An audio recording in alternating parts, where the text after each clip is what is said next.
Hello दोस्तों, नमस्कार। Welcome है आपका नॉलेज है एचएस के अंदर।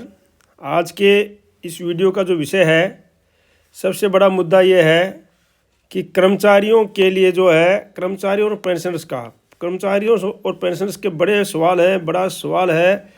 क्या कई एक ऐसे मुद्दे हैं जिससे 8वें वेतन आयोग के लिए कर्मचारी और पेंशनर्स असमंजस्य में है।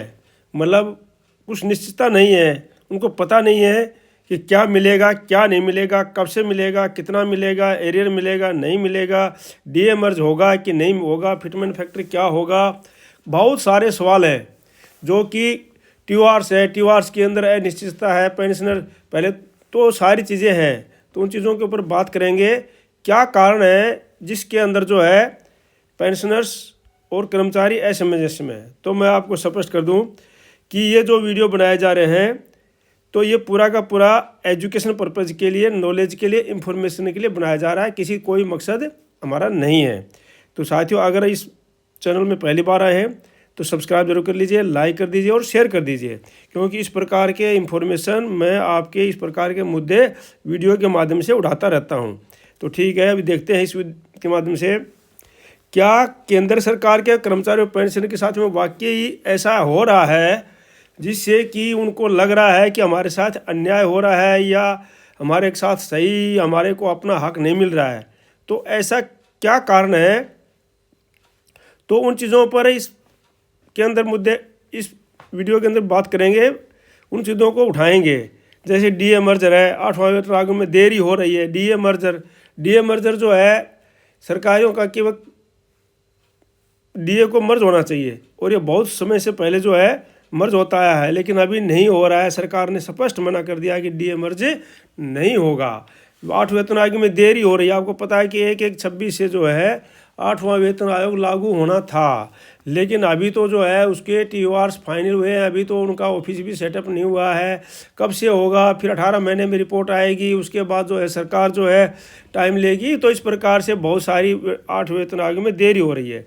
एरियर्स और बढ़ती हुई महंगाई दिन रात बढ़ रही है। अब एरियर मिलेगा नहीं मिलेगा, क्योंकि सरकार से पूछा गया है कि भाई पे कमीशन की डेट क्या है, तो उस पर उन्होंने बोला है कि ये तो सरकार बाद में डिसाइड करेगी।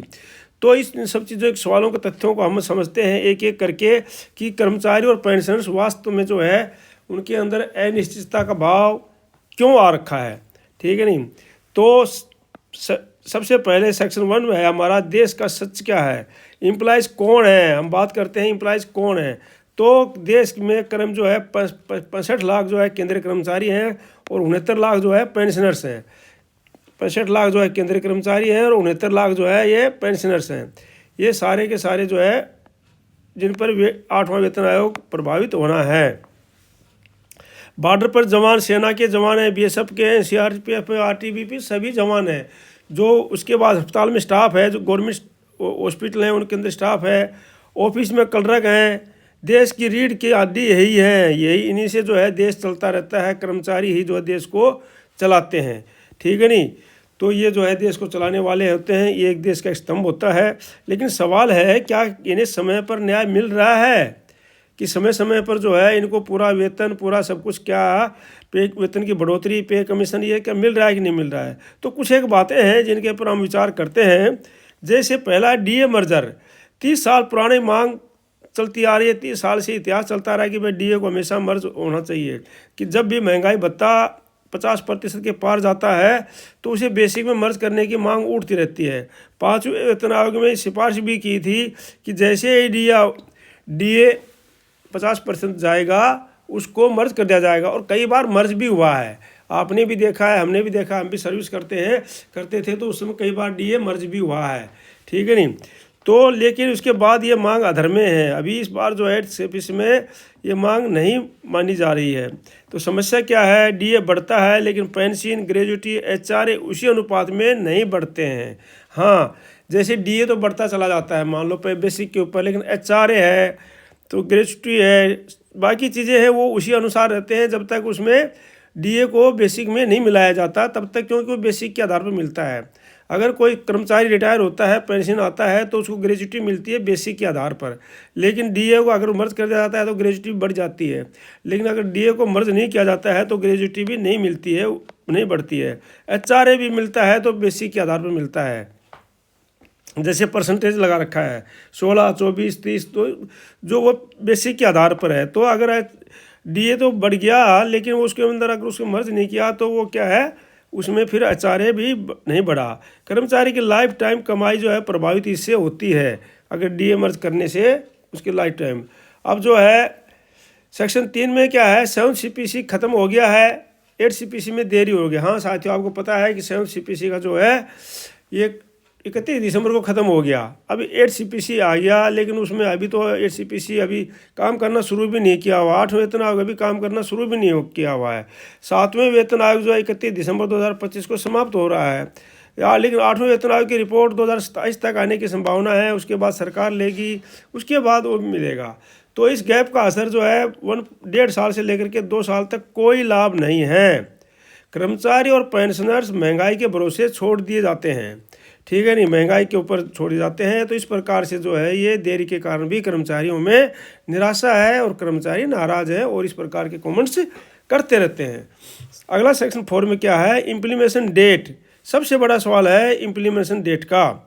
सरकार कहती है इम्प्लीमेंटेशन डेट बाद में तय होगी। क्यों, सरकार से जब पूछा गया लोकसभा में, राज्यसभा में कि माने जो वित्त मंत्री जी ये बताने के प्रयास करें कि क्या पे कमीशन कब से लागू, क्योंकि पिछले जो 7 सीपीसी की जो डेट TOR थी उसमें स्पष्ट लिखा हुआ था कि भाई पे कमीशन जो 1/1/2016 से लागू होगा। लेकिन इस बार के TORs में ये मेंशन नहीं है, ये डेट जो है मेंशन नहीं है। तो इस प्रकार से भी कर्मचारियों को अनिश्चितता का भाव मन में आ रहा है। तो क्यों जरूरी स्पष्टता, होम लोन लेना है, बच्चों की पढ़ाई करना है, रिटायरमेंट प्लानिंग करना है, बिना डेट के सब कुछ रुका हुआ है कि भाई पे कमीशन लागू होगा, कब से होगा, नहीं होगा, हमें एरियर मिलेगा, नहीं मिलेगा, 1/1/26 से लागू होगा, नहीं होगा। तो इस प्रकार की चीज़ें हैं, उनसे क्या है अनिश्चितता का भाव, कर्मचारियों में निराशा का भाव, और इससे जो है अगला है सेक्शन 5 में है करोड़ों का नुकसान हो रहा है। कहाँ साथियों, अगर 8वां वेतन आयोग जनवरी 2026 से प्रभावी माना जाए और लागू 2027 में हो तो सवाल है एरियर्स मिलेंगे कि या नहीं मिलेंगे। अब कर्मचारियों के मन में आगे क्या है, ऐसा ना हो कि सरकार जो है जब 8th पे कमीशन आए 2027 में तो उस समय से ही जो है अलाउंस शुरू होते ही है। वास्तव में जो बेसिक तो बढ़ जाती है, लेकिन अलाउंसेस जो होते हैं जब उसकी घोषणा होती है, लागू होता है, तब से होते हैं, तो वो भी एक नुकसान है। दूसरा है, अगर मान लो कर्मचारियों के मन में ये है कि सरकार कहीं ये ना बोल दे कि भाई जो है पे कमीशन अभी से लागू होगा 2027 से या 2000, तो उस फिर हमारे को एरियर मिलेगा कि नहीं मिलेगा। तो ये भी जो है पिछला अनुभव है, 6ठे वेतन आयोग में CPC में एरियर मिला था काफ़ी, 7वें यार मिले, किसी मांग चल रही है। अगर इस बार एरियर नहीं मिले तो कर्मचारियों को भारी आर्थिक नुकसान होगा। तो इस प्रकार की मांग भी उठ रही है। अगला है सेक्शन 6 में है महंगाई का बोझ। रियल पिक्चर जो है बहुत जो दी है, पिछले 10 सालों में शिक्षा, स्वास्थ्य, हाउसिंग, फूड की लागत कई गुना बढ़ी है, लेकिन सैलरी रिवीजन बिल्कुल सच्चाई पूरी तरह नहीं दिखती। सैलरी रिवीजन क्या है, सिर्फ DA तो बढ़ता है लेकिन महंगाई उससे भी ज़्यादा बढ़ जाती है। तो इस प्रकार से DA हर 6 महीने बढ़ता है, लेकिन रियल जो परचेजिंग पावर है वो घटती जा रही है। तो इस प्रकार से जो है काफ़ी समस्या कर्मचारियों के बीच में आ रही है। सेक्शन 7 में है 7 CPC वर्सेस 8 CPC TOR। हाँ साथियों, TOR के बारे में देखो, कर्मचारी संगठनों का कहना है कि 8वें वेतन आयोग के TOR ज़्यादा सख्त हैं, क्योंकि हाँ उसमें बहुत सारी इंस्ट्रक्शन लगा रखी है सरकार ने कि वित्त का भी ध्यान रखना है, पेंशनर्स की जो है नॉन फंडिंग पेंशन है उसका भी ध्यान रखना है, सारी चीज़ों का ध्यान रखना है। तो इस प्रकार से जो है काफ़ी रिस्ट्रिक्शन लगा रखी हैं। तो इस प्रकार से इम्प्लीमेंटेशन पर स्पष्टता नहीं है, एम्प्लॉय इनपुट सीमित है, फिजिकल डिसिप्लिन पर ज़्यादा जोर दिया गया है। हाँ, इसके अंदर जो है फिजिकल डिसिप्लिन जो है ज़्यादा जोर दिया है, कर्मचारियों को ज़्यादा महत्व नहीं दिया गया है, पेंशनर्स को तो बिल्कुल महत्व नहीं दिया गया है। पेंशनर्स के लिए पहले तो एम्प्लॉय उसके था ही नहीं, TOR में पेंशन को शामिल ही नहीं किया गया था। लेकिन जब पेंशनरों से काफ़ी सवाल उठाए, उसके बाद में ये निराशा का भाव आया, पेंशनरों ने काफ़ी सवाल उठाए सोशल मीडिया में भी, न्यूज़ में भी, अखबार में भी, तो उसके बाद सरकार ने बोला कि हाँ हाँ पेंशनर्स को भी शामिल करेंगे। लेकिन पहले तो पेंशनर्स का TOR में था ही नहीं। तो सेक्शन 8 में प्राइवेट वर्सेस गवर्नमेंट रियलिटी। हाँ साथियों, बड़ा मुद्दा है ये।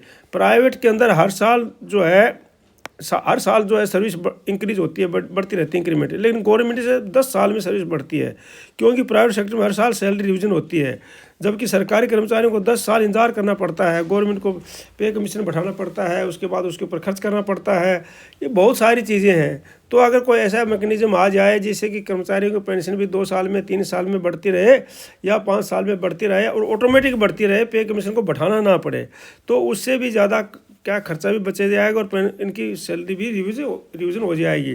तो इस प्रकार का भी जो है कि भाई इस प्रकार का मैकेनिज्म हो कि जल्दी जल्दी सैलरी रिविज़न हो जाए।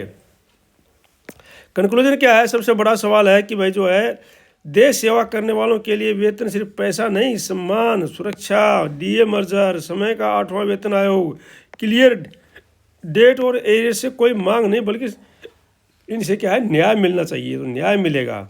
तो साथियों, अगर आप इस प्रकार के जो है बहुत सारी चीज़ें हैं जिससे कि 8वां वेतन आयोग के लिए अभी क्लियरिटी नहीं है, और पेंशनर्स और कर्मचारी और फैमिली पेंशन सभी के अंदर जो है अभी कमेंट्स करते रहते हैं, पूछते रहते हैं कि कब क्या होगा, किस प्रकार से होगा, तो उनको कोई निश्चितता का भाव नहीं है। यहाँ तक कि जो कर्मचारी संगठन है उनका भी अभी कहीं मीटिंग नहीं है, उनको पता भी नहीं है कि हमें कहाँ किसको बताना है, क्या बताना है, कब जाना है, किस प्रकार के हमारी मांगे हैं, तो उनकी मांगों पर भी अभी कोई ज़्यादा वो नहीं दिया गया है। तो साथियों, अगर इस प्रकार को चाहते हैं आप लोग कि सरकार ज़रूर इसके ऊपर एक्शन लेंगे, तो इस वीडियो को ज़्यादा ज़्यादा शेयर करें, कमेंट में लिखें, अपनी राय लिखें, चैनल को सब्सक्राइब करें और लाइक करें। साथियों, डिस्क्लेमर में लगा रखा है कि ये ओनली फॉर एजुकेशन पर्पज़ के लिए है, किसी दूसरे पर्पज़ के लिए नहीं है, ना आपकी फाइनेंशियल बेनिफिट के लिए है, ना लीगल कार्रवाई के लिए, किसी भी प्रकार का इसमें वो नहीं है। सिर्फ एक एजुकेशन पर्पज़ के लिए, नॉलेज के लिए, उसके लिए जो है ये वीडियो बनाया गया है। तो साथियों, आज के इस वीडियो में इतना ही। मिलते हैं किसी दूसरे समाचार के साथ में, तब तक के लिए जय हिंद, जय Bharat. Thank you for watching video. May you live long, God bless you. धन्यवाद। आपका दिन शुभ रहे। Thank you.